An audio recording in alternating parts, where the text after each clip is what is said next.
Class 8 chapter number 3 reorganising administration in the countryside. इस chapter में हम देखेंगे कौन से टॉपिक्स हमने कवर करने हैं। आज ये देखेंगे पहले एस्टैब्लिशमेंट ऑफ एडमिनिस्ट्रेटिव प्रोसीजर में English East India Company becomes Diwan of Bengal, second revenue collection in Bengal, introduction of new system of revenue collection, growing crops for European markets, demand for Indian indigo, indigo cultivation in India, blue rebellion and after who walk in war and aftermath of the revolt.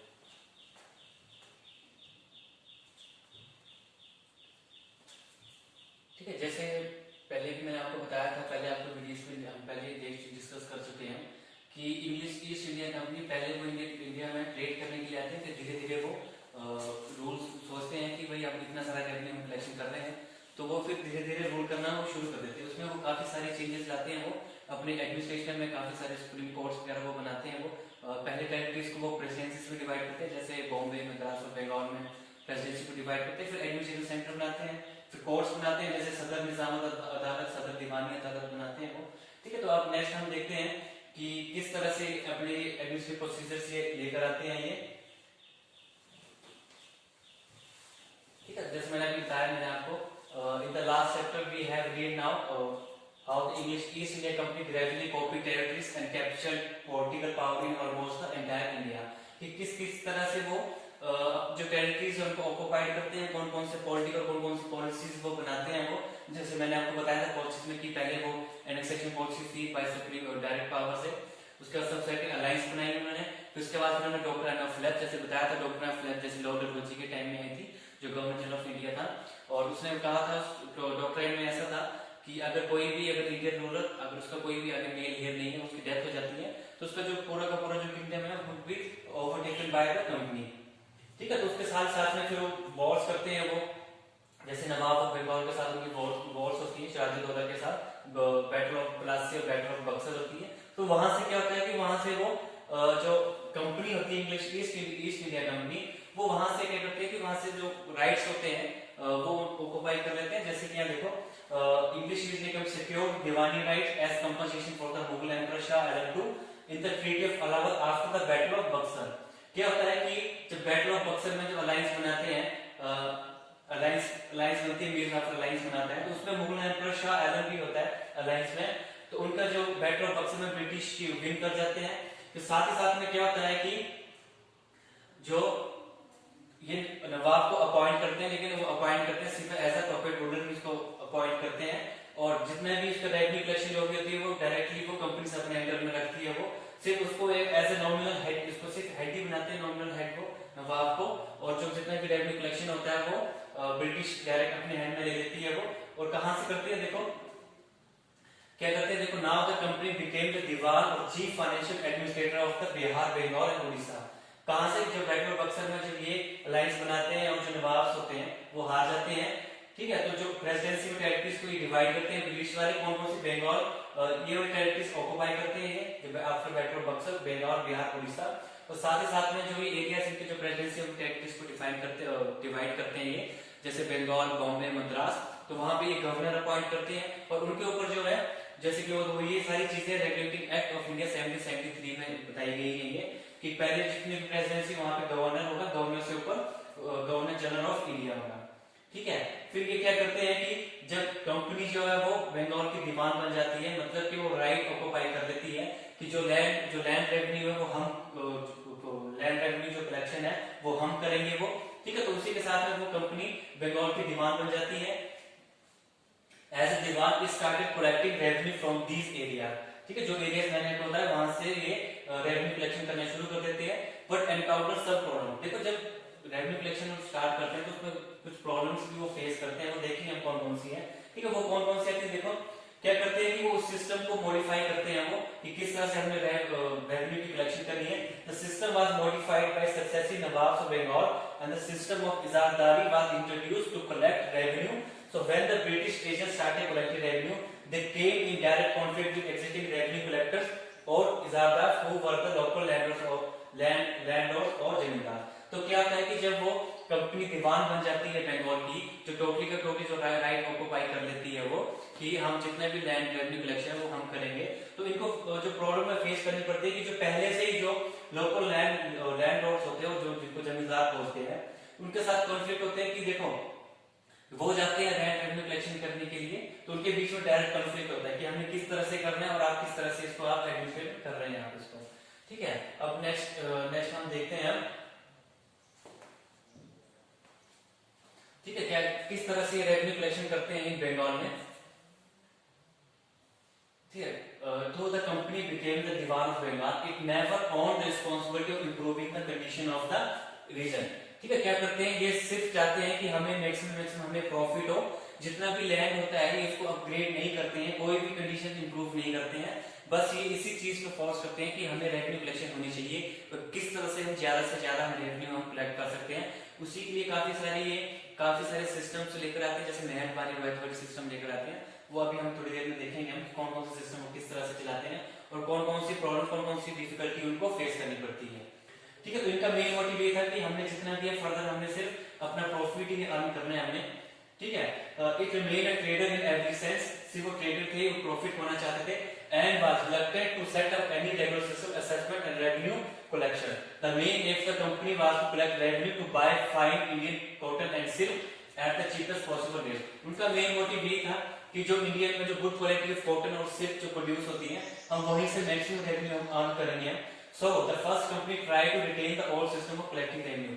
पहले वो क्या करते हैं कि जब revenue collection start करते हैं तो जो पहले का सिस्टम एडमिनिस्ट्रेशन सिस्टम चल रहा है किस तरह से रेवेन्यू को कलेक्ट करते हैं, वो इस पहले चलाते हैं ये कि हम पहले हम इसी को इम्प्लीमेंट करेंगे।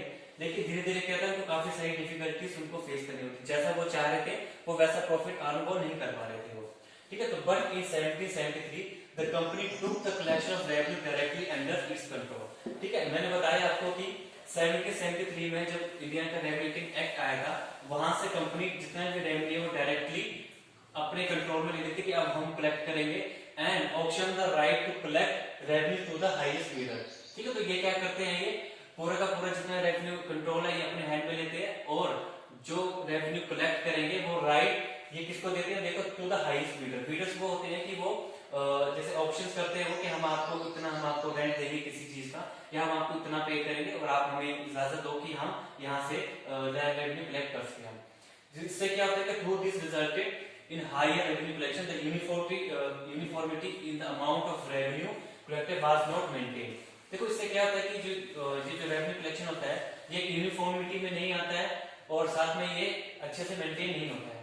ठीक है, also neither जमींदार nor the rest took the onus of improving the quality of cultivation। तो जो लैंड रेवेन्यू कलेक्ट कर रहे थे कल्टीवेशन से जितना प्रोड्यूस करते थे 1/3 ऑफ प्रोड्यूस का हम टैक्स लेते थे, तो ये क्या करते हैं जितना कल्टीवेशन होता है उसकी जो क्वालिटी होती है उसको इंप्रूव वो नहीं करते हैं वो। ठीक है, बस वो इसी पे जोर देते हैं कि बस हमें टैक्स दो आप हमें।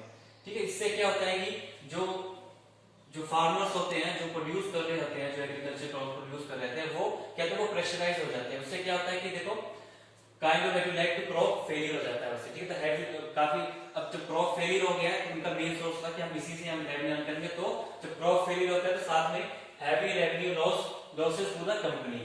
ठीक है, फिर क्या करते हैं कि the company situation in Bengal was not promising। ठीक है, फिर क्या करते हैं ये फिर अपना नया सिस्टम लेकर आते हैं कि हमने किस तरह से हमने रेवेन्यू कलेक्ट करना है, किस तरह से जितना प्रोड्यूस हो रहा है हमने रेवेन्यू कलेक्शन कितना करना है, किस तरह से करना है हमने। ठीक है, तो इनका जो मेन सोर्स था तो ये क्या करते थे, देखो handicraft decline and agriculture production collapse, a catastrophic famine in 1770 wiped out 1/3 of the population of Bengal, killed among 10 million people। ठीक है, तो उसी दौरान में 1770 में एक फेमाइन आ जाता है बंगाल में, तो वहां पे 1/3 पॉपुलेशन जो बंगाल की वो उसकी डेथ हो जाती है। फिर ये एक सिस्टम इंट्रोड्यूस करते हैं, जैसे मैंने आपको बताया कौन कौन से सिस्टम इंट्रोड्यूस करते हैं रेवेन्यू कलेक्शन के लिए, परमानेंट सेटलमेंट ऑफ बंगाल। तो यहाँ पे ये फिक्स करते हैं fixing up of land revenue to a permanent amount emerge as an idea after 20 years of prolong discussion debate. ठीक है, 20 साल तक ये सोच रहे थे किस तरह का सिस्टम लाना है, फिर ये परमानेंट सेटल सिस्टम लाते हैं बंगाल में कब 1793 में। कौन सा गवर्नर जनरल होता है, लॉर्ड कॉर्नवालिस। तो परमानेंट सेटलमेंट क्या होता है, इसके देखो 2 फीचर्स होते हैं। फर्स्ट, जो राजा होंगे वो रेवेन्यू कलेक्ट करेंगे जिसको कि इजारदार वो कह रहे थे ये, और साथ ही साथ में and Talukdar for made the जमींदार लैंडलॉर्ड। ठीक है, तो पहले तो राजा रेवेन्यू कलेक्ट करेंगे इजारदार, और साथ ही साथ में दूसरे टाइप के कौन थे, तालुकदार जो कि जमींदार जो कि लैंड के लॉर्ड्स थे जो कि। ठीक है, दे वर नॉट ओनली द वो सिर्फ कंपनी के एजेंट्स नहीं थे, वो बस वो collected land revenue but also the owner of land in their zamindari. ठीक है, तो जो ये तालुकदार थे और राजास थे, ये सिर्फ एजेंट्स नहीं थे कंपनी के कि हम लैंड रेवेन्यू कलेक्ट करेंगे, और साथ ही साथ में जो लैंड था उसके भी वो ओनर थे, जिसको कि क्या कहते थे, जमींदारी कहते थे। ठीक है, सेकंड, उसके बाद जो सेकंड आया वो राइट्स और cultivators were reduce to status of mere tenants on their land. उसके बाद देखो क्या क्या प्रॉब्लम्स आई, the problems in permanent section, क्या क्या प्रॉब्लम्स थी, तो इनको काफी फेस करना पड़ता है। इससे क्या होता है कि इनका रेवेन्यू, जो रेवेन्यू उनका फ्लो वो काफी कम हो जाता है। ठीक है, तो ये सिस्टम में काफी सारे, इन्हें शुरुआत में लगता था कि सेटलमेंट सिस्टम जो परमानेंट सिस्टम काफी अच्छा है, लेकिन इसमें काफी सारी इनको प्रॉब्लम्स हो जाती है, फिर इनको रियलाइज होता है। तो क्या क्या प्रॉब्लम्स हम देखते हैं। First, the zamindar did do not anything to improve the quality of the land as expected. जैसा वो चाह रहे थे, तो जो जमींदार होते हैं वो क्वालिटी ऑफ द लैंड को इंप्रूव नहीं करते हैं। ठीक है, second, the revenue fixed by the company was very high, most zamindar could not meet the high revenue demand.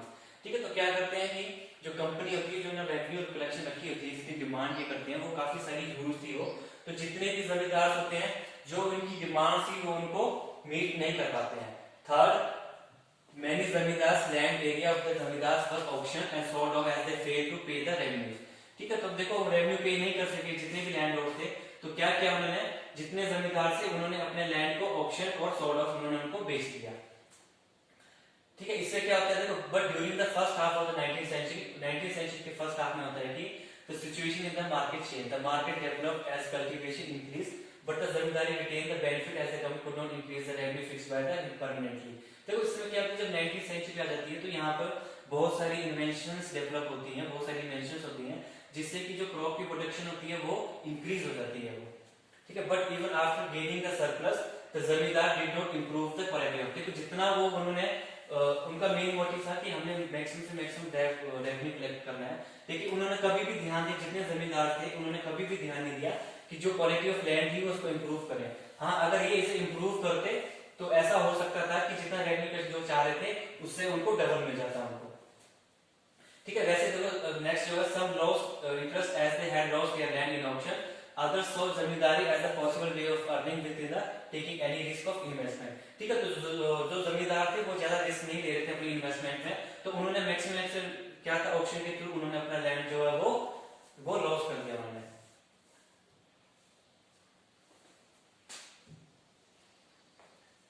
ठीक है, उसके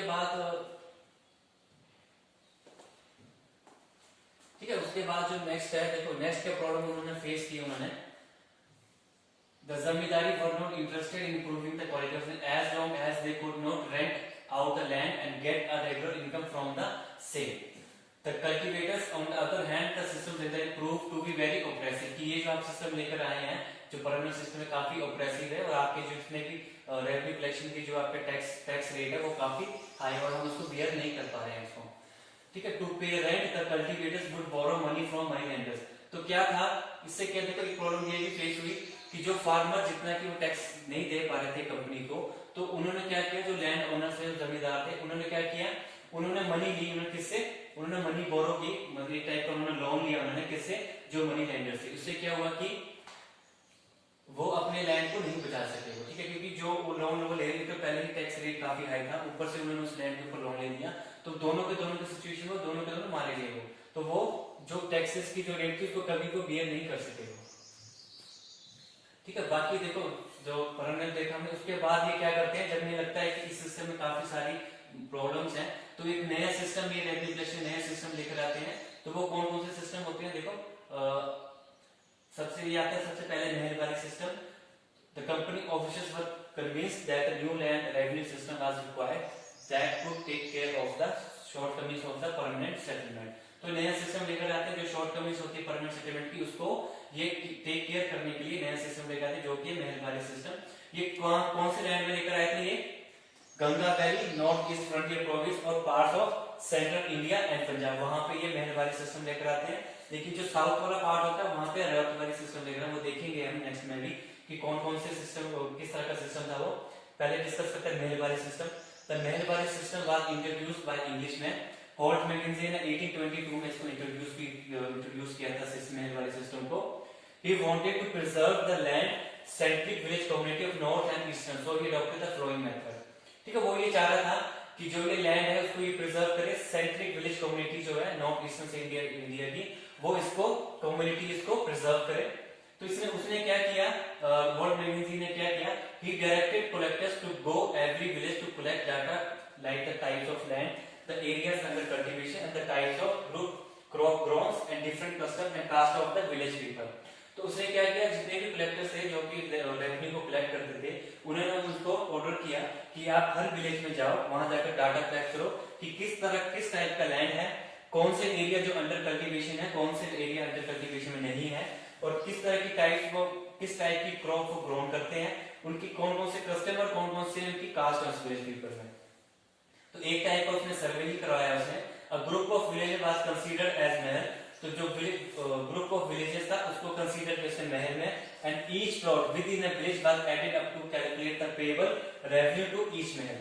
ठीक है, उसने क्या किया, जो ग्रुप ऑफ विलेजेस का ग्रुप बनाया जिसको उसने महल का, और हर प्लॉट में उसने each plot within a village, एक विलेज में उसने प्लॉट बनाया and added to calculate the payable revenue of each mahal. उसने ये भी कैलकुलेट के साथ में कि कितना का कितना जो महल से वो रेवेन्यू कलेक्ट कर सकेंगे वो। This revenue was not fixed and could be revised periodically. उसने ये किया था कि ये आप जो रेवेन्यू है फिक्स नहीं था, हम इसको could be revised periodically, हम इसको periodically हम इसको रिव्यू करेंगे और इसको हम रिव्यू करते रहेंगे, इसको पीरियड वाइज में इसको। ये पीरियड था ये 10 से 20 इयर्स में था, ये कह रहे थे कि हम इसको रिवाइज करेंगे हम इसको। Now the village headmen were invested with the responsibilities of collecting revenue instead of the जमींदार। पहले क्या था, परमानेंट सेटलमेंट में जमींदार जो रेवेन्यू कलेक्ट करते थे, लेकिन अब क्या किया, जो विलेज के हेडमैन थे उनको पावर दी कि आप जो है आप रेवेन्यू कलेक्ट करेंगे आप।